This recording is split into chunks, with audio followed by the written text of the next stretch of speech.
8:30 on Wednesday, March 30th, and it's time for our morning briefing. Snapshot of the region this morning. Our updated numbers from the unaccompanied children have not changed since Monday. No changes to our declaration status. We have updated the damage assessments that are ongoing within Arkansas, Louisiana, and Texas.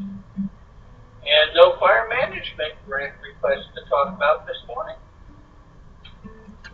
Now as we switch over to the Geo platform, lots of colors out there. Mark's going to tell us all about the weather in just a moment. No changes at the national level. Both are at steady state, as is the region here. Looking at our state EOCs this morning, Louisiana is at crisis action team level. Normal operation, just crisis action team on standby. And in Mexico is at level 3 due to the wildfires. All the other ones are at level 4 steady state. Both of our IMATs are deployed this morning. Shelters, Louisiana has 2 for 49 occupants, and Texas has 3 for 40.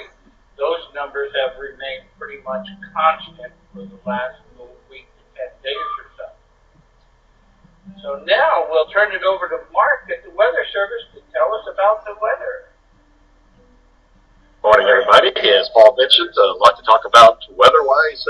Looking at the radar, we're starting to see the first round of showers and thunderstorms work its way through North Texas. There's actually going to be several rounds of precip today. As the dry line and then the cold front moves across Oklahoma, Texas, and then into Arkansas and Louisiana for tomorrow. And we are expecting heavy rainfall, especially over portions of southern Arkansas into northern Louisiana through tomorrow. And as a result, we do have flash flood watches across those areas. And then over the western portions of the region, we have red flag warnings due to very low relative humidity and gusty winds over western Oklahoma, West Texas, and into eastern New Mexico. So as we go ahead and take a look at the river flood status, with the heavy rainfall, that is going to cause the rivers to really stop receding over northern Louisiana and southern Arkansas, and we could see some additional river flooding, particularly over northern and northeastern Louisiana over the next couple of days. Overall, we're not looking for major impacts with the rainfall, but again, it is going to slow the cresting down and could cause some additional river flooding over particularly northeastern Louisiana.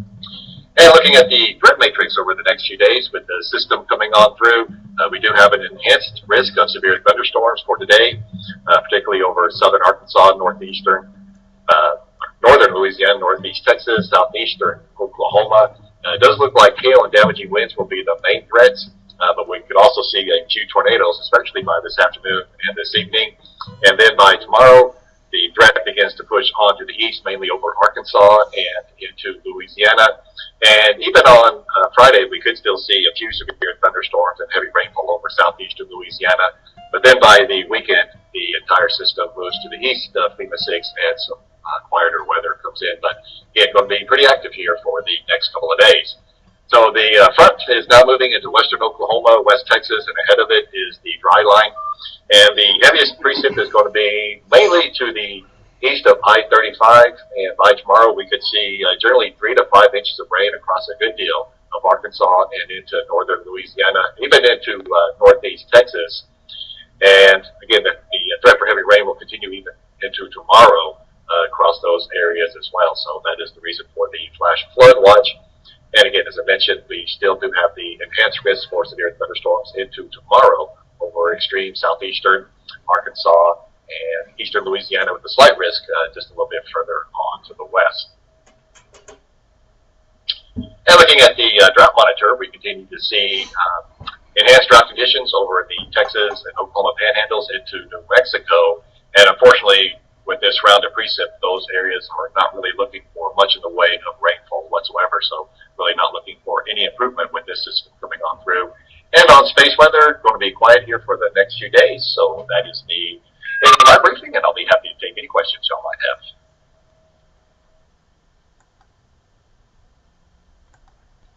Thank you, sir. Appreciate that. If you have any questions for the Weather Service, you know what to do. In the meantime, we shall take a look at the meetings going on around the region. And our folks in mitigation wanted to point out we have the hazardous awareness seminar. That is Friday. That's both in person and a webinar. Details in an email that you should have gotten earlier this week. If you have any questions on that, contact the folks in mitigation. And the question for today, hail is more likely to reach the surface in a severe thunderstorm, right? Which one of those do you think is the right answer?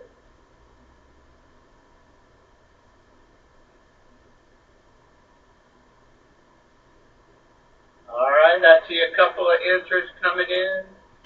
A couple more answers coming in. And the answer is C. Look at that hail damage right there. In Denton. This time last year. Any questions this morning?